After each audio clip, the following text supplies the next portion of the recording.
Hello, my lovely listeners out there. This is ARK representing, of course, NRK9.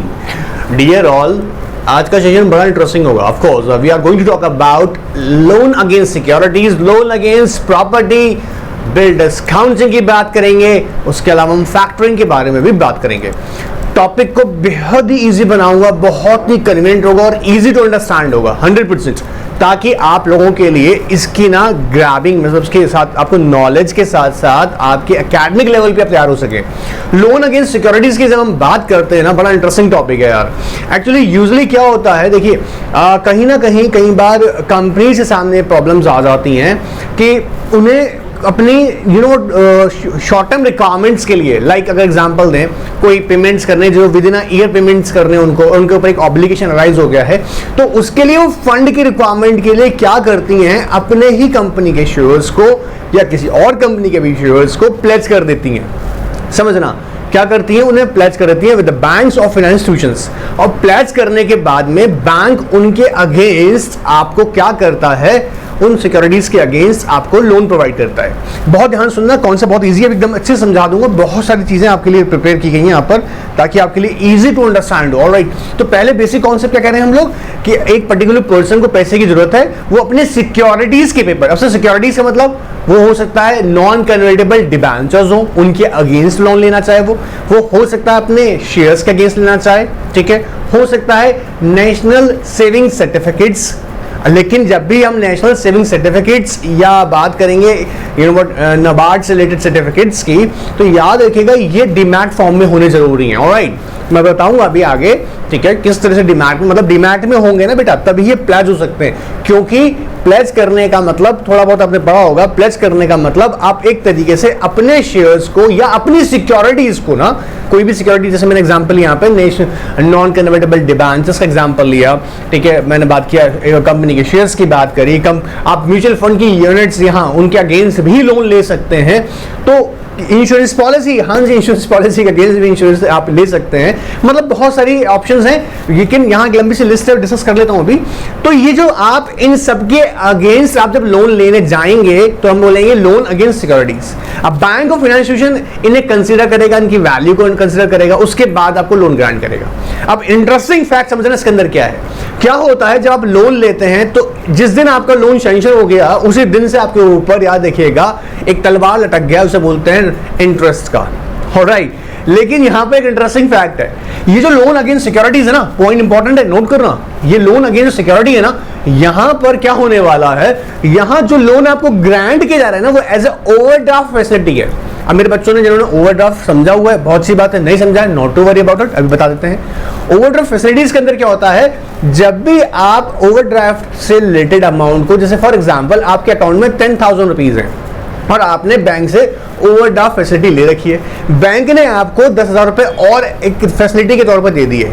अब अगर मान लीजिएगा आपने एक चेक बनाया 15,000 का, तो आपके अकाउंट में कितने थे खुद के पैसे, 10,000, बैंक ने आपको ओवरड्राफ्ट फैसिलिटी कितनी रखी है, 10,000, आपने चेक बनाया 15,000 का, तो आपने जो एक्सेसिव 5,000 रुपए यूज किया वो कहां से यूज किया, बैंक के ओवरड्राफ्ट से. जब आप इस ओवरड्राफ्ट के पैसे को इस्तेमाल करेंगे तभी आपको क्या करना होगा, इंटरेस्ट पे करना होगा. अगर आप नहीं करेंगे तो इंटरेस्ट पे नहीं करना होगा. जैसे ही आप इस पैसे को वापस से डिपॉजिट कर देंगे, याद रखिएगा कि अल्टीमेटली क्या होगा, ये इंटरेस्ट उतने दिन का चार्ज होगा जितने दिन तक आप इसको इस्तेमाल कर रहे हैं. कब, जब इसको आपने विड्रॉ किया, तब नहीं जब सैंक्शन हो गया. सेम लोन अगेंस्ट सिक्योरिटीज में भी आपको एज ए ओवरड्राफ्ट फैसिलिटी की तरह ही इसका लोन मिल जाता है, और आप अपने सिक्योरिटीज के अगेंस्ट लोन लेकर जब भी आपको जरूरत पड़ेगी आप उसको विड्रॉ करेंगे.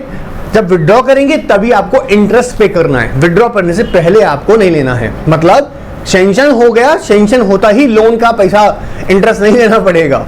जब विड्रॉ करेंगे, यूज करेंगे उस पैसे को, तब देंगे. ये पहली और खास बात थी इसकी. दूसरी इंपॉर्टेंट बात क्या है, देखिए इन लोन्स की अगर मैं बात करूं, यूजुअली ये माइंड में कई बार क्वेश्चन आ जाता है कि सर अगर मैंने अपनी सिक्योरिटीज को प्लेज कर दिया, ठीक है, चाहे मान लीजिएगा मैंने अपनी कंपनी के शेयर्स थे सर और शेयर्स को प्लेज कर दिया, तो क्या सर शेयर्स पे मेरे वोटिंग राइट्स खत्म हो जाएंगे? ऑफ कोर्स नॉट, बिल्कुल नहीं.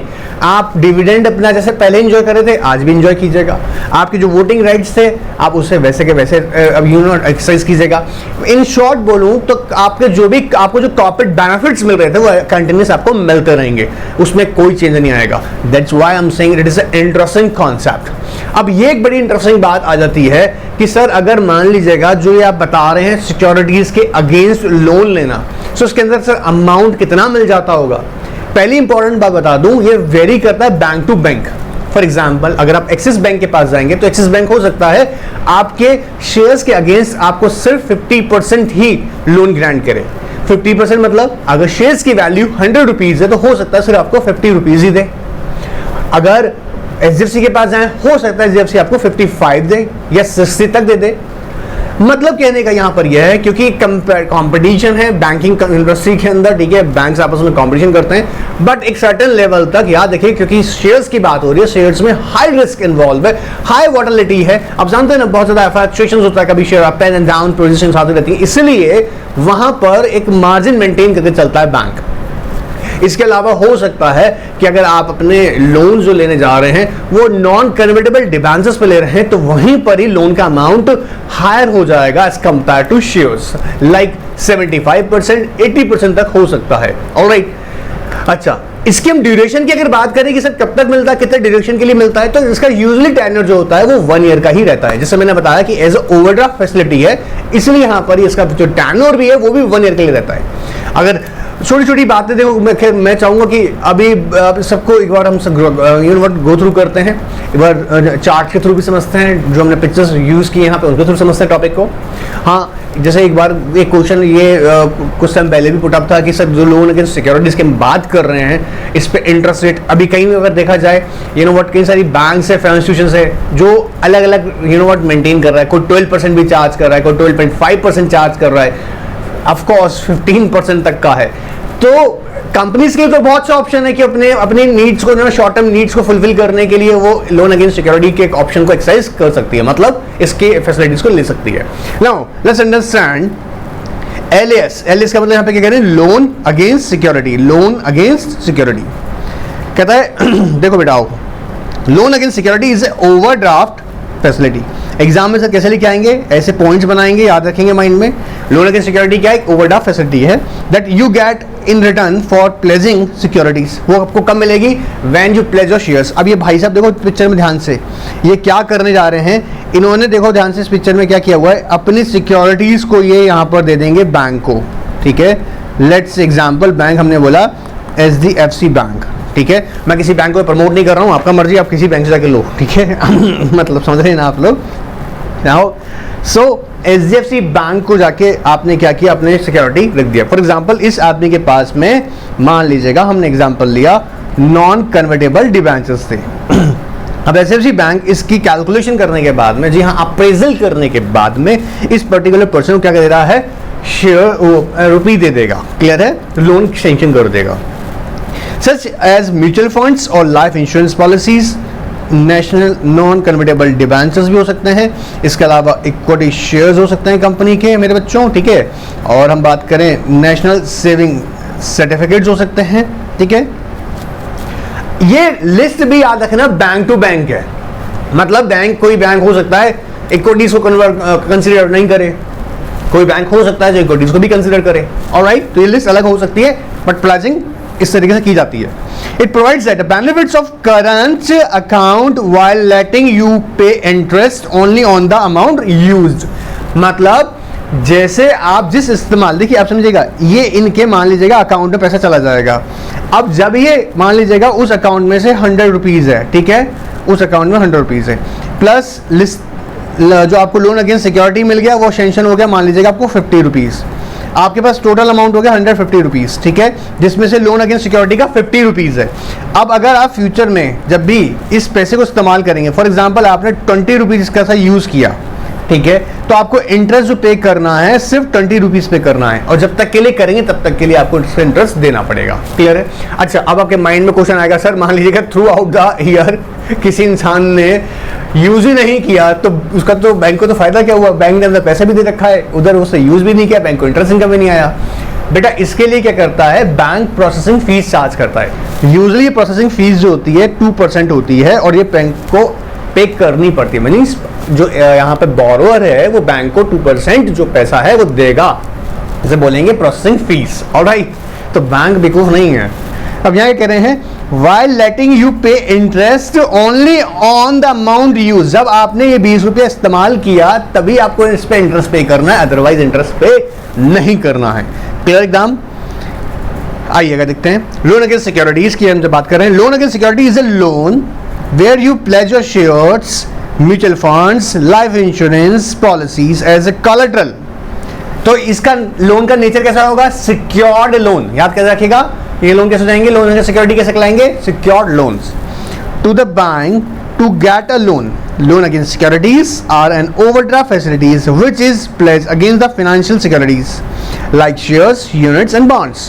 These shares, bonds or mutual funds which one holds are pledged as collateral for the loan amount. An interesting fact, as I told you, you know what, collateral आपने कर दिया, pledge मतलब bank के पास में as a security, but still you can exercise all corporate benefits. मतलब you can receive, you know what, dividend on your shares, you can exercise your vote, and you know what, चाहे वो किसी भी security से related जो आपके rights आपको मिले हों वो एज इट इज मिलते रहेंगे। ऑलराइट, तो ये छोटा सा कॉन्सेप्ट में डिस्कस किया जिसके अंदर आप देख ही रहे हैं यहाँ पर वो अपने डॉक्यूमेंट सबमिट कर रहा है और यहाँ पर ये बैंक जो है उसको पैसा दे रहा है। क्लियर एकदम? चलिए आइए देखते हैं आगे। इंटरेस्टिंग कॉन्सेप्ट है, याद रखिएगा। यहाँ इसका एक लोन अगेंस्ट प्रॉपर्टी हम बात करने वाले हैं। इस पिक्चर से याद रखिएगा, मैं सिर्फ इस पिक्चर को इसलिए यूज़ किया हुआ हूँ ताकि एकेडमिकली आप इसको समझ सकें। क्या इन पिक्चर्स को देख के आपको ये लॉन्ग ड्यूरेशन तक याद रहेगा। ऑफकोर्स आपके हो सकता है इसमें कोई फेवरेट प्लेयर हो या हो सकता है फेवरेट एक्टर हो, ठीक है। तो ये इंटरेस्टिंग मैंने एग्जाम्पल है प्योरली लिया है। एक कंपनी है, आप जानते होंगे, मुत्तहद फिनकॉर्प।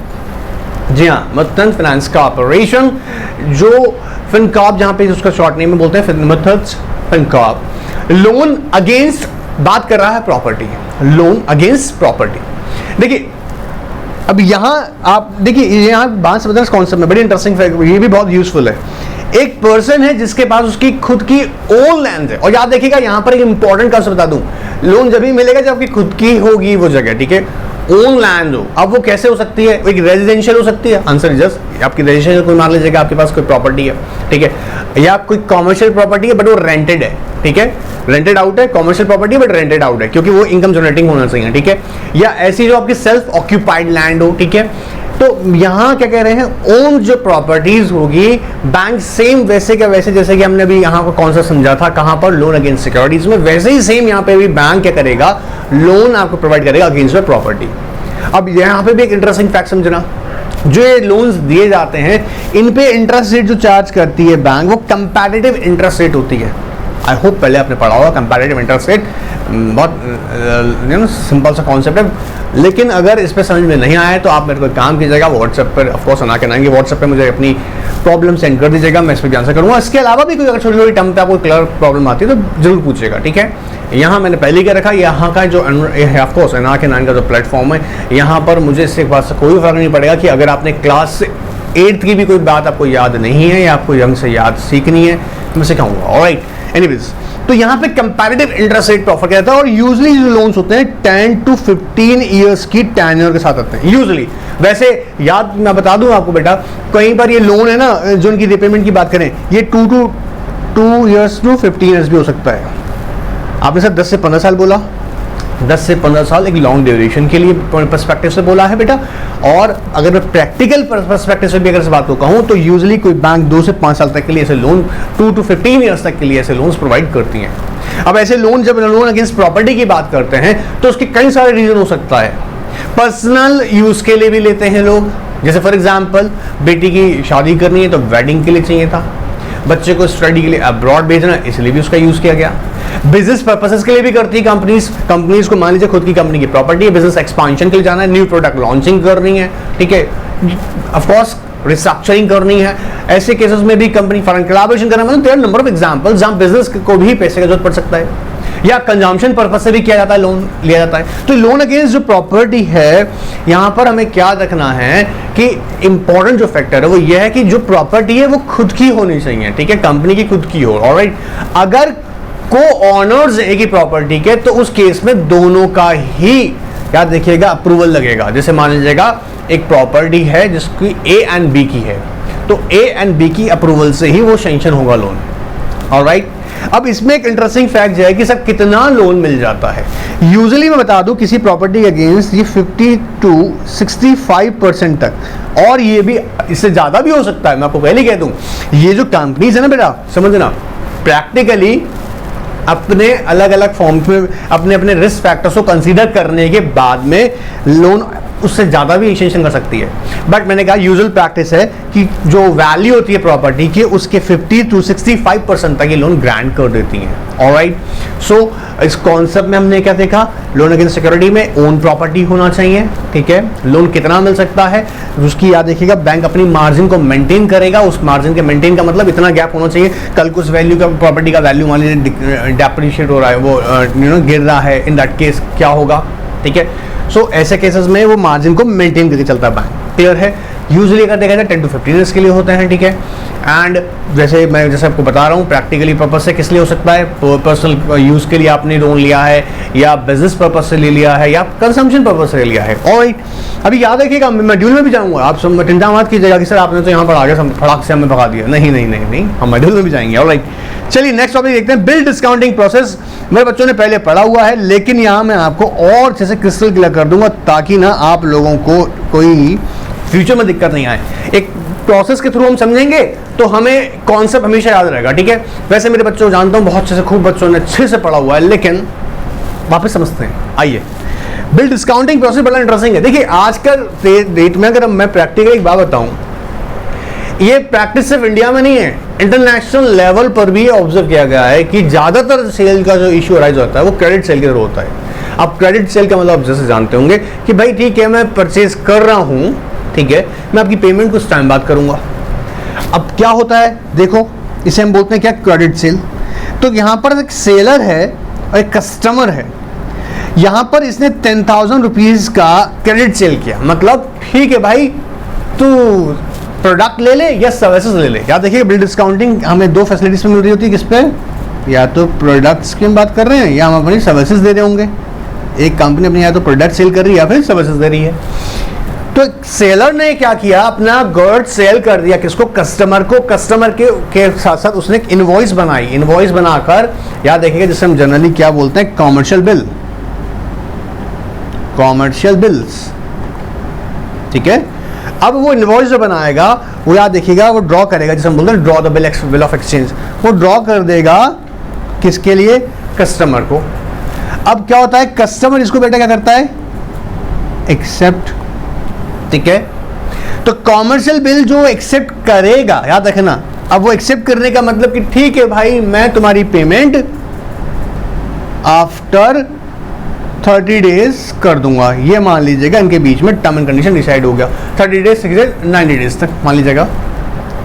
अब सेलर के साथ एक प्रॉब्लम आ गया, उसके पास इमीडिएट तो पैसा नहीं आता है, आप जानते हैं अच्छे से। तो सेलर क्या करेगा मेरे बच्चों, पॉइंट देखो, फर्स्ट में हमने देखा क्रेडिट सेल किया, सेकंड में उसने ड्रॉ किया बिल ऑफ एक्सचेंज, यहाँ मैं जिसको कॉमर्शियल बिल कह रहा हूँ आपके सामने। ठीक है, एंड फिर अल्टीमेटली कस्टमर उसे एक्सेप्ट कर लेगा। ठीक है, अब क्या होगा, इस सेलर को जब इमीडिएट पैसे का जरूरत पड़ जाएगा तो ये क्या करेगा, ये कांटेक्ट करेगा उस बैंक से जो इसको याद रखिएगा डिस्काउंट कर देगा। जब हम वर्ड यूज करते हैं डिस्काउंट करना, मतलब अब सेलर देखो समझो, सेलर को तो पैसा चाहिए इमीडिएट, तो बैंक क्या करेगा, उस 10,000 के अमाउंट में से कुछ परसेंटेज डिडक्ट कर लेगा। ठीक है, यूजुअली वो 1%, 2% मैक्सिमम बता रहा हूँ। ठीक है, बैंक डिडक्ट कर लेगा, डिडक्ट करके सेलर को इमीडिएट पेमेंट कर देगा। देखो तो यहां से जैसे इसने कहा, पॉइंट थर्ड में हम ध्यान से देखेंगे, get 9,000 discounting bill of exchange. Bank के पास गया, बैंक को उसने वो 10,000 का याद रखेगा बिल ऑफ एक्सचेंज सबमिट किया, और उसके बाद में याद रखेगा बैंक उसको कितना दे देगा, 9,000 रुपीज। अब जब ये 30 डेज मतलब ड्यू डेट आएगा, ड्यू डेट कब तक आएगा, 30 डेज का था हमने लिया था, तो यहां पर वो बैंक जो कस्टमर है उससे उसका फुल पेमेंट रिसीव कर लेगा 10,000, और जो रेस्ट ऑफ द 1,000 है वो बैंक का एज अ कमीशन हो गया। अब हमने ध्यान से देखा आरबीआई ने रीडिस्काउंटिंग की भी स्कीम को इंट्रोड्यूस किया फर्दर, और रीडिस्काउंटिंग, पहले डिस्काउंटिंग अलाउड किया। डिस्काउंटिंग मतलब 10,000 का बिल था, अच्छा इसका तो नुकसान हो गया ना सेलर का, नहीं मेरे बच्चे, यही तो मजे की बात है। क्रेडिट सेल के अंदर प्रॉफिट और जो कस्टमर होता है वो एक्स्ट्रा अमाउंट पे करने के लिए रेडी रहता है। ऑलराइट, दूसरा, जब मैंने अभी बताया कि इस बैंक को सर मान लीजिएगा अब बैंक कितने ने आज ले लिया और बैंक को खुद को पैसे का जरूरत पड़ गया, तो बैंक किसके पास जाएगा? बैंक फिर किसी, जो यहाँ पर हम बोलते हैं, याद रखिएगा, डिस्काउंटिंग हाउसेस, उनसे, फाइनेंशियल इंस्टीट्यूशंस, ठीक है, उनसे कांटेक्ट करेगा और उसको क्या करा देगा? रीडिस्काउंट। जब वो रीडिस्काउंट कराएगा, मान लीजिएगा HDFC के पास में जाकर इस बैंक ने क्या करा? रीडिस्काउंट कराया, तो फिर अगेन यहाँ पर HDFC उस पर अपना कुछ सर्टेन परसेंटेज अमाउंट चार्ज करके इस बैंक को इमीडिएट पेमेंट कर देगा, और later on HDFC bank customer से अब उस पर्टिकुलर बिल का फुल अमाउंट चार्ज कर लेगा। Is it clear? इसे हम बोलते हैं रीडिस्काउंटिंग, डिस्काउंटिंग एंड देन रीडिस्काउंटिंग। बहुत सिंपल सा कॉन्सेप्ट है, इसमें बहुत सारी छोटी छोटी और एस्पेक्ट्स हैं, हम उसको भी समझेंगे। अब इंटरेस्टिंग फैक्ट देख रहे हैं आप इसमें, जब ये यहाँ से कस्टमर, देखिए ध्यान से, सेलर के पास आया, सेलर ने, मतलब बिल ऑफ एक्सचेंज में बात कर रहे थे, तो सेलर ने किसको दिया? वो बैंक को, मतलब ट्रांसफर हुआ, फिर बैंक ने किसको दिया? HDFC बैंक को। In simple word we can say that कि जो कॉमर्शियल बिल्स होते हैं इन नेचर कैसे होते हैं? नेगोशिएबल इंस्ट्रूमेंट होते हैं। Negotiable instrument means the instruments which can easily be transferred from one party to other party, freely transferable. Negotiable का मतलब क्या हो? Freely transferable. ऑलराइट, इसका भी मॉड्यूल में जाकर चिंता मत कीजिएगा, अभी समझाऊंगा अच्छे से, अभी तो पूरा कॉन्सेप्ट तुमको दे रहे हैं। अब फैक्टरिंग देखते हैं, बड़ा मजेदार कॉन्सेप्ट है। फैक्टरिंग क्या है? अभी यहाँ पे आप ध्यान से समझें और सुने बेटा, फैक्टरिंग किस तरीके से वर्क करता है। मैं जानता हूँ कि कुछ एग्जीक्यूटिव स्टूडेंट्स ने ओल्ड सिलेबस के इसे पढ़ रखा है, बट है ना, ओवर कॉन्फिडेंट नहीं होना है, एग्जाम में आ सकता है, और जरूरी नहीं कि जो आपने पढ़ा एज इट इज वैसे ही आ जाएगा। तो हम यहाँ पर एक बार कॉन्सेप्ट को समझते हैं, ठीक है? आइएगा, फैक्टरिंग की जब बात कर रहे होते हैं तो ऐसा समझिएगा। अब डिस्काउंटिंग फैक्टरिंग बड़ा इंटरेस्टिंग कॉन्सेप्ट है। देखिए, डिस्काउंटिंग और फैक्टरिंग हम जब बात कर रहे हैं तो डिस्काउंटिंग में हमने क्या देखा कि बिल ऑफ एक्सचेंज ड्रॉ हुआ, ठीक है, और आपने क्या किया? उसको अपना बैंक के पास जाके, जो भी बैंक उसको फैसिलिटी प्रोवाइड कर रहा है, उसे डिस्काउंट करा के उसका कैश ले लिया और कमीशन पे कर दिया। लेकिन अगर हम यहां पे देखें ध्यान से, फैक्टरिंग के अंदर आप अपने अकाउंट रिसीवेबल का काम किसी पर्टिकुलर बैंक से करवाते हैं। मतलब सर, आपने एक पर्टिकुलर प्रोडक्ट या सर्विसेज सेल किया, उसके बाद आपकी इनवॉइस जनरेट करी। अब जो फैक्टर होगा वो क्या करेगा? आपके अकाउंट्स को, यहाँ रिसीवेबल्स को मैनेज करेगा। जैसे इनवॉइस जनरेट करी, पैसा आना है, आप फैक्टर आपको इमीडिएट पेमेंट कर देगा अप टू 80%। 100 रुपये का प्रोडक्ट आपने सेल किया, 80 रुपीज आपको कौन दे देगा? बैंक वो इमीडिएट दे देगा। जैसे हम वर्ड यूज करें फैक्टर, बैंक से फाइनेंस इंस्टीट्यूशंस हो सकते हैं, ठीक है? अब क्या होगा आगे? जो रेस्ट ऑफ द बैंक अब क्या करेगा? फाइनेंस इंस्टीट्यूशन ये पैसा किससे ले लेगा? जाकर जो आपका कस्टमर था, जिसको आपने प्रोडक्ट सेल किया। क्लियर एकदम? बात समझ में आ रहा है? अच्छा, अब आप कहेंगे सर मेरा तो 100 रुपीज था ना, ऑफ कोर्स, और बाकी का अमाउंट लेटर ऑन, बाद में जब वो रिकवर करेगा फैक्टर आपके कस्टमर से, वो आपको 20% जो बचा वो बाद में पे ऑफ कर देगा। इस प्रोसेस को बड़ा इंटरेस्टिंग है, देखिए ध्यान से, हम चार्ट को समझते हैं। आइएगा स्क्रीन पे, फर्स्ट में देखते हैं, a copy of your invoice is given to your factors. Suppose आप ये हैं, ठीक है, अब इमेजिन कीजिएगा आप ये सामने खड़े हुए हैं, ठीक है, इससे हम बाद में मान लीजिएगा कंपनी करें। अभी अज्यूम कीजिएगा कि आप यहाँ पे खड़े हैं और आपने क्या किया? आपने जो एक इनवॉइस रेडी करी, जिसे हम बोल रहे हैं क्या? बिल। ऑलराइट, आपने इनवॉइस रेडी किया। अब देखो बेटा, गिवन टू द फैक्टर, आपने किसको दे दिया? ये फैक्टर को दे दिया, क्योंकि आपके अकाउंट रिसीवेबल को मैनेज, अकाउंट रिसीवेबल जो आपको पैसा लेना है, ठीक है, कस्टमर से, उसको मैनेज करने का काम कर रहा है फैक्टर। ये फैसिलिटी आपने फैक्टर से ले ली है, ठीक है सर, और एक आपके पास चलेगी कस्टमर के पास में, ठीक है, क्लियर? अब सेकंड स्टेप में देखो ध्यान से, the factor page you 80 to 90% of the invoice in cash. अब क्या होगा? ये जो फैक्टर है, जब इसके पास यहाँ पर आपने ध्यान रखा, आपने इनवॉइस दिया फैक्टर को, अब ये फैक्टर आपको क्या करेगा? इसका 80% अमाउंट आपको पे कर देगा। आपके माइंड में क्वेश्चन आ रहा होगा सर, ये इनवॉइस, जैसे मान लीजिएगा आपने इस कस्टमर को प्रोडक्ट ए बेचा था जिसकी वैल्यू थी 100 रुपीज, ठीक है। उसकी इनवॉइस बनाई होगी आपने, बिल बनाया, तो उसकी इनवॉइस आपने एक फैक्टर को दे दी, एक कस्टमर को दे दी। आपने उसकी इनवॉइस फैक्टर को दी थी, फैक्टर आपको इमीडिएट उसका 80% दे देगा, मतलब इमीडिएट मतलब 80 रुपीज हमारे एग्जाम्पल के हिसाब से, आपको उसने 80 रुपीज दे दिए। अब क्या होगा थर्ड में देखो, the factor acts as your account receivable, इसको हम क्या बोलते हैं, आपके अकाउंट रिसीवेबल की तरह काम करेगा। Department and services the invoice, अब फैक्टर बेटा कहाँ जाएगा, आपके कस्टमर के पास जिसको आपने प्रोडक्ट सेल किया था, सर्विसेज दी थी। अब अल्टीमेटली इसका अकाउंट, अब देखो यहाँ पे याद रखना, कस्टमर से रिसीवेबल लेने, इसका अकाउंट कौन मैनेज कर रहा है, एज अ फैक्टर मैनेज कर रहा है कि किससे कितना पैसा हमको लेना है। फोर्थ स्टेप में ध्यान से देखो, the customer pays 100% of invoice to the factor. अब अल्टीमेटली क्या होगा, कस्टमर जो है आपका, वो जितना भी रुपया आपके कितना था, 100 रुपया का आपने सेल किया था, तो 100 रुपीज किसको दे देगा, वो फैक्टर को। अब जो बाकी का 20% आपका रुपया रह गया था, 20 रुपीज रह गया था ना, वो फैक्टर आपको लेटर ऑन पे करेगा। देखो, फैक्टर पे you the 10 to 20% remaining less fees in cash, ठीक है। अब क्या होगा, इसके बदले फैक्टर आपसे कुछ क्या करेगा, फीस चार्ज करेगा। बात समझ में आ रहा है? तो ये फैक्टर का हमने प्रोसेस देखा है, इंटरेस्टिंग है, बहुत you know what companies use करती हैं, बहुत करती हैं। जिन कंपनीज में यू नो व्हाट कई बार ऐसा देखा है, जो बिग साइज कंपनीज है जिनके लिए यू नो व्हाट बहुत सारे ट्रांजैक्शंस होते हैं, उसके लिए जनरली ऑब्जर्व किया गया है ये फैक्टर की फैसिलिटीज लेती हैं। बहुत सारी कंपनीज हैं, एक्सिस बैंक ये फैसिलिटी प्रोवाइड करता है, एचडीएफसी प्रोवाइड करता है, प्राइवेट सेक्टर के बैंक्स बहुत जबरदस्त तरीके से फैसिलिटीज प्रोवाइड करते हैं। मैं आपको एग्जांपल बता रहा हूँ, एक्सिस का है ना, एक्सिस का मेरा खुद का एक्सपीरियंस क्या हुआ है, that's why I am telling you, ठीक है। आप बोलेंगे हर बार सर एचडीएफसी की बताते हैं चलिए आइए। एनीवेज नाउ अब हम फटाफट से हमारे पूरे कॉन्सेप्ट को फटाफट से मॉड्यूल से देख लेते हैं। मॉड्यूल को रेडी रखिएगा। I hope loan against securities, loan against property, bill discounting and उसके अलावा हमने फैक्टरिंग की बात किया। फटाफट से डिस्कस करते हैं। लोन अगेंस्ट सिक्योरिटीज की बात करता हूं बेटा, आइए एक बार। Loan against securities, loan is advance to the customer against the pledge of securities और simply put the loan against the insurance policy, mutual funds, NSC and securities. अब ये जैसे मैंने बताया था, ये अलग अलग हो सकते हैं, बैंक इसके लिए अलग अलग इंस्ट्रूमेंट्स को कंसीडर कर सकती है।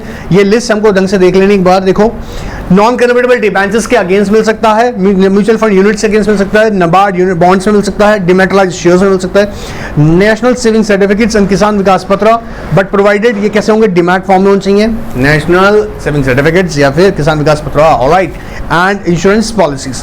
ये जब इनके अगेंस्ट आपको उनको प्लेज करना है, उसके अगेंस्ट आपको क्या मिल सकती है, लोन मिल सकती है, प्रोवाइडेड बात सब करता है by pledging the securities held by the borrower.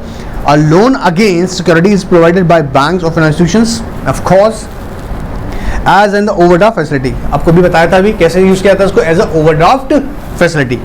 The value of the overdraft limit that is advanced is determined on the basis of the security that are pledged. अब देखो यहाँ समझना, जो सिक्योरिटी आपने प्लेज की है, फॉर एग्जाम्पल अगर non convertible debenture करोगे तो ऑफकोर्स हायर अमाउंट मिल जाएगा as compare to shares. Share के कंपैरिजन आपको हाई मिलेगा। शेयर में क्यों है, शेयर में वोलेटिलिटी ज़्यादा है, वॉलेटिलिटी ज़्यादा है, इसलिए क्या है, अप एंड डाउन में हो जाता है, तो रिस्की है। अगर वो एनसीडी के अंदर कर रहे हो नॉन कन्वर्टेबल डिबेंचर्स में, तो लोन का अमाउंट ज़्यादा होगा यूजुअली, ठीक है। नाउ इंटरेस्टिंग लाइन आ रही है, rate of interest is calculated only on the amount withdrawn and only for the period of utilization. आपने 20 डेज के लिए किया, 30 डेज के लिए किया, यू नो व्हाट, जितना दिन के लिए आप यूटिलाइज करेंगे उस अमाउंट को, जो आप उतने दिन का ही आपको इंटरेस्ट पे करना है। That is one of the good you know what option and features of this instrument, this facility. Advantage part of the pledging your security is one that the borrower is able to get steady cash easily at a time of need, and secondly the borrower need not to devoid का मतलब deprived मतलब छोड़ देना, छोड़ना क्या जरूरत तो नहीं पड़ता है, क्या need not to be deprived और devoid का मतलब of the benefits as a shareholders. Of course he will continue treated as a shareholders, he will enjoy all benefits of you know what like corporate benefits as I said before, but उसको वो छोड़ने का जरूरत नहीं, वो enjoy करेगा। Example मैं चाहूँगा आपका मॉड्यूल में अवेलेबल है, पूरा डिस्कस हमने डिटेल में किया हुआ है, आप जरूर उसको एक बार रीड कर लें। नाउ फीचर्स की बात करें, सिक्योर लोन है because against you know bond, shares, debentures, mutual funds owned by the borrowers are kept in collateral securities. That's why I was telling you these bonds or you know what any whatever type of security you put against you know what you are going to take a loan, such loan is treated as secure loan, all right, and tenure जैसे usually देखा जाए 1 year है। Rate of interest जैसे बताया था 12 to 15% per annum है। Competition के perspective से बोलूं, बैंकिंग कंपनीज के बीच में कंपटीशन होता है उसके हिसाब से वेरी करता है 12 to 15% तक। प्रोसेसिंग फीस ऑफ कोर्स अभी यही क्वेश्चन आप मुझसे पूछ रहे थे कि सर बैंक क्या मतलब ये फैसिलिटी प्रोवाइड कर रहा है, ओवरड्राफ्ट किसी ने यूज ही नहीं किया, इसके लिए प्रोसेसिंग फीस बैंक चार्ज करता है। जब आपको ये सैंक्शन करता है लोन तो 2% उसके ऊपर चार्ज करता है, ठीक है। लोन अमाउंट की अगर बात की जाए, depends on the type of securities that is being offered. जैसे मैंने बताया था, अगर सिक्योरिटीज में अगर शेयर्स करे जा रहे हैं, सिक्योरिटी शेयर्स करे हैं तो 50% तक of values of such shares, क्योंकि वो फ्लक्चुएशंस की वजह से। ऑलराइट, प्रीपेमेंट चार्जेस यहाँ चार्ज नहीं किए जाते हैं। अब क्वेश्चन आया होता है सर प्रीपेमेंट चार्जेस करते हैं क्या होता है, आप अगर मान लीजिएगा मैच्योरिटी से पहले, मान लीजिएगा आपने फैसिलिटी ले रहे हैं और उसकी पेमेंट आप मैच्योरिटी से पहले कर रहे हैं। मान लीजिए एग्जांपल, आपने एक लोन लिया 1 ईयर के लिए, ठीक है, उसकी पेमेंट आपको करनी है 1 ईयर तक, ठीक है, 1 ईयर के लिए आपको पूरा पेमेंट कर देना है। 1 ईयर से पहले ही आपने 6 मंथ्स पे उसको क्या कर रहे हैं, फॉरक्लोजर कर रहे हैं, मतलब उसको बंद कर रहे हैं, ठीक है। तो क्या सर पहले ही बंद कर दूंगा, इसकी वजह से मुझे कोई एक्स्ट्रा पे चार्जेस देने पड़ेंगे? Answer is no. प्रोवाइडेड, याद देखिएगा जब हम बोलते हैं प्री पेमेंट चार्जेस यहाँ चार्ज नहीं हो, ये सेम याद रखना, ये लोन अगेंस्ट प्रॉपर्टी में भी कॉन्सेप्ट लगता है प्री पेमेंट चार्जेस का। तो जो इंटरेस्ट रेट है ना वो फ्लोटिंग होनी चाहिए, फिक्स नहीं होनी चाहिए। अगर फ्लोटिंग इंटरेस्ट रेट है तो प्री पेमेंट चार्जेस नहीं लगेंगे। ऑलराइट, प्री पेमेंट का मतलब प्री मैच्योरिटी से ही पहले आप अपना लोन का अमाउंट पूरा पे कर रहे हैं, प्री मैच्योरिटी से। डिटेल की वीडियो चाहिए तो अलग से हम डिस्कस करेंगे, लेकिन सिंपल कौन सा बता रहा हूँ क्या हो रहा है। लोन की ड्यूरेशन 10 और 1 ईयर, आपने उससे पहले ही कंप्लीट कर रहे हो, लोन को खत्म कर रहे हो पैसा देके, तो यूजुअली इसके लिए एक्स्ट्रा चार्जेस देने पड़ते हैं अगर फिक्स इंटरेस्ट रेट है। बट अगर फ्लोटिंग इंटरेस्ट रेट होती है तो प्री पेमेंट चार्जेस नहीं लगते। तो यहाँ पर भी हम देखें, कहता है नो प्री पेमेंट चार्जेस, यहाँ पर अप्लाई नहीं होता है। लोन अगेंस्ट प्रॉपर्टी पे हमने जब बात किया था, याद रखिएगा प्रॉपर्टी, याद खास वर्ड बता रहा हूं बेटा, याद रखना। Loan banks grant against property owned by prospective borrower, owned word use जरूर करना है, खुद की होनी चाहिए। Bank takes the property as security based on the valuation of property, extend a loan net of the margin fixed by them. For example, property का value है 1 lakh rupees, तो इसकी वैल्यू कैलकुलेशन करने के बाद में आपको हो सकता है bank 50,000 to 60,000 rupees loan sanction करेगा। ऑलराइट, कई सारे फैक्टर्स होते हैं, प्रॉपर्टी कहाँ पर सिचुएटेड है, रेजिडेंशियल प्रॉपर्टी है, कॉमर्शियल प्रॉपर्टी है, रेंटेड आउट प्रॉपर्टी है, size of the property, domestic area में है, कमर्शियल एरिया में है, द नंबर ऑफ फैक्टर्स जिसको कंसिडर किया जाता है, ठीक है। चलिए आगे देखते हैं। And The type of property against which this facility can be availed range from, अब यह याद रखना मेरे बच्चों, owned residential properties हो सकती हैं, self occupied property हो सकती है, owned and rented property, owned and rented, आप समझते हैं ना। मान लीजिएगा एक पर्टिकुलर पर्सन है ए जिसके पास में ये पर्टिकुलर बिल्डिंग है, खुद की है वो प्रॉपर्टी, और यहाँ पर उसकी ये कई सारी शॉप्स हैं, तो ये सारी शॉप्स 1 2 3 4 5 6 7 8 9 10 ये सारी प्रॉपर्टीज जो हैं, इस पे शॉप्स हैं, उन शॉप्स को उसने रेंट किया हुआ है, ठीक है। Owned and rented, own land, ये कोई ज़मीन है, ज़मीन उसकी खुद की है, याद रखिएगा। Alright, own commercial property, own but rented out commercial property, या ये भी कह रहा है कि own and rented out commercial property. चलिए, जब यहां मैं बोल रहा था याद देखिएगा own and rented out property, तो याद देखिएगा ये प्रॉपर्टी हम ट्रीट करेंगे एज ए कॉमर्शियल प्रॉपर्टी, ठीक है। मान लीजिएगा एक मैंने प्रॉपर्टी बना रखा है, ठीक है, यहाँ पर अलग अलग फ्लैट्स बना रखे हैं, तो यहाँ लोग रहते हैं, ठीक है, तो हम बोल रहे हैं own and rented out property. Clear एकदम। Now These the proceeds from these are used by borrower for personal use, जैसे मैंने बताया, हो सकता है वेडिंग के लिए यूज कर रहा हो वो बच्चा, एजुकेशन के लिए यूज कर रहा हो, खुद के किसी पर्सनल यूज के लिए कर रहा हो, कोई भी पर्सन यूज हो सकता है, business person and consumption purposes. And bank sanction between 50 to 65% of the value borrower property, जैसे मैंने बताया था 50 to 65% तक आपकी जो प्रॉपर्टी की वैल्यू होगी उसके अगेंस्ट आपको अमाउंट इसका मिल जाएगा। पेमेंट पीरियड आपको बताया 10 to 15 ऐसे कंपैरेटिव रेट्स। अब ये मैं आपको रियलिटी बता रहा हूँ, देखो समझो, ये 2 to 5 years 2 to 15 years तक के लिए भी होते हैं, ठीक है। कोई पर्सनल यूज के लिए लिया है, 2 साल के अंदर आप उसका पेमेंट कर देंगे, बट यूजुअली देखा गया है लॉन्गर पीरियड के ज़्यादा होते हैं, ठीक है। चलिए, and financial loan against the property, bank insist on creating a mortgage in this favour. Hi hope मेरे बच्चे जानते होंगे मॉर्गेज क्रिएट होगा because of the immovable property. याद है इमूवेबल प्रॉपर्टी यहाँ पर यूज हो रहा है, that's why we are creating the mortgage mortgage mortgage mortgage. याद है ट्रांसफर प्रॉपर्टी एक्ट पढ़े होंगे, नहीं पढ़े हैं तो रिवाइज कर लीजिएगा या रिक्वेस्ट भेजिएगा, फिर करेंगे उस पर भी काम। Let's discuss the topic of discounting. Commercial bills are negotiable instruments. I hope मैंने डायग्राम आपको समझाया था, आप इसको फ्री ट्रांसफर कर सकते हैं। Accept by the buyer for goods and services obtain by them on such credits. कौन एक्सेप्ट करेगा? Buyer. Bill of exchange can be capped up to the due maturity date. जैसे मैंने एग्जांपल लिया था 30 days तक था, तो ड्यू मैच्योरिटी डेट तक आप उसको रखेंगे, आप मतलब उसको डिस्काउंट करा सकते हैं, ठीक है। And encash by the seller. अब क्या हुआ, ड्यू डेट आया, देखो ड्यू डेट थी 30 डेज की, तो उसको एनकैश करने कब जाएगा सेलर? जब 30 को एक्सपायर हो रहा होगा, 3 दिन पूरा हो रहा होगा, वो उसको एनकैश करा लेगा, ठीक है, सेलर। और maybe endorsed to third party, जैसे हमने कहा एंडोस टू थर्ड पार्टी।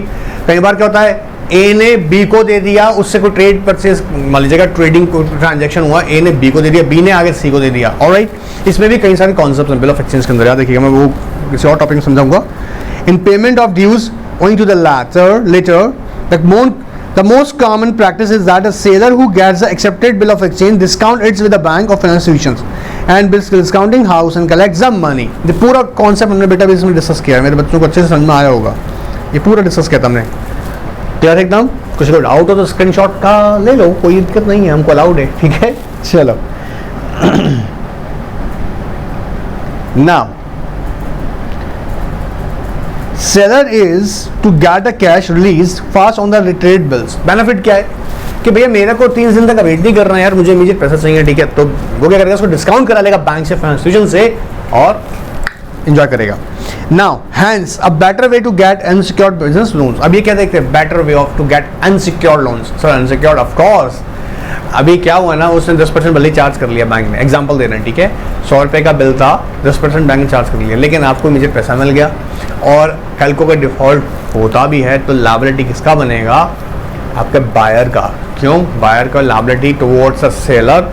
अभी सेलर ने तो पैसा ले लिया, लेकिन यहाँ पे एक इंटरेस्टिंग फैक्ट क्या है, उसको हम कैसे यूज़ कर रहे हैं, अनसिक्योर्ड बिजनेस लोन। बच्चों को छोटा छोटा मिस्टेक हो जाता है, पता नहीं लगता, इसलिए हम क्रिएट करें अनसिक्योर्ड लोन की तरह। Now the both land and foreign, मतलब डोमेस्टिक इंडिया में बात करें या फॉरेन इंटरनेशनल ट्रेड पे बात करें, इंटरनेशनल ट्रेड पे, दोनों केसेस में इसका यूज होता है। Form the substantial part of the total scheduled commercial bank credit. The reserve bank has been attempting to develop a market for commercial bills. Bill market scheme was introduced in 1942। सबसे पहले कब आई थी मेरे बच्चे? 1942 में। And the new scheme called bill discount scheme with new features introduced in November 1970. Here, under the latest scheme, the RBI rediscount bills at the bank's rates and at the rate specified by its discretion. So, या RBI को जब लगता था कि ठीक है भाई इस पर्टिकुलर रेट पर होना चाहिए, तो RBI की डिस्क्रिप्शन थी उस वक्त, ठीक है। RBI डिसाइड करता था कि कितना परसेंटेज यहाँ पर चल सकता है, तो बैंक रेट्स पे करता था, जिससे मैं भी हम बता रहे हैं यहाँ पे, या फिर उसको डिस्काउंट करता था उसकी डिस्क्रिप्शन पे, depends on the market condition and economic condition also. Now The difficulties which stand in the way of bill market development। अब इसमें कहता है सबसे बड़ी प्रॉब्लम्स क्या आती हैं, मतलब अगर जो भी फेस की जा रही हैं, कहते हैं तो स्टैम्प ड्यूटी चार्ज होना है, ऑलराइट, याद होगा मेरे बच्चों को, स्टैम्प एक्ट हम पढ़े हैं। And shortage of stamp papers, reluctance of buyer to accept bills. Sir reluctance क्या होता है? Unwillingness, alright, or buyer to accept bills। predominance of cash credit system of lending। of course अब ये भी है, कैश क्रेडिट का system ज़्यादा है। कैश क्रेडिट सिस्टम मतलब आप अप्रोच जब बैंक कर रहे हैं तो वो आपको credit facilities and cash immediate provide कर रहा है, वो उसकी डोमिनेंस ज़्यादा है। Administrative work involve in handling documents of title goods etcetera, ठीक है ना। टू बी फ्रीली नेगोशिएबल, ये यहाँ देखो कह रहा है कि कैसे किया जाए, कह रहा है to be freely negotiable and marketable the bill first should be class, मतलब accepted by the companies having a good reputation। The companies is having a good reputation, you know what they should, if they should, you know what, accept such kind of bills, it will, you know what, create some impact, more impact on this market। How? Reputed जब companies को accept करती है तो याद देखिएगा एक लेकिन इस बात इंश्योर हो जाती है कि भाई ठीक है यहाँ से पेमेंट्स आपको मिलेंगी क्योंकि अनसिक्योर्ड नेचर का, बट रेपुटेड कंपनी है। तो वो वहाँ पर इस तरह के जब पार्टिसिपेंट्स होंगे तो जो बिल मार्केट है ये ज़्यादा डेवलप होगा। ऑलराइट, तो हमने जैसे बोला इसका स्कीम फर्स्ट टाइम हमने इंट्रोड्यूस किया था 1942 में, देन 1970 के अंदर रीडिस्काउंटिंग स्कीम को लेकर आए। Alternative bills accepted by a company should be co-accepted by banks as a kind of guarantee। कहता है इसके लिए एक और भी काम किया जाता है कि एक बैंक एक समझो कि गारंटी ट्रीट करे बैंक भी इसको। In the absence of these criteria, bill market has not developed in India and as the volume of the first class bills is very small। Alright, first class bill, alright। Discounting and discounting वाला जो हम बहुत से बता रहे हैं, ठीक है, तो फर्स्ट क्लास में बात कर रहे हैं जहाँ पे डिस्काउंटिंग की बात कर रहे हैं। ऑलराइट, चलिए फैक्टरिंग के कॉन्सेप्ट को यहाँ पे एक बार फटाफट से गो थ्रू कर लेते हैं ताकि ना ये कॉन्सेप्ट हमारे हाथ में आ जाए।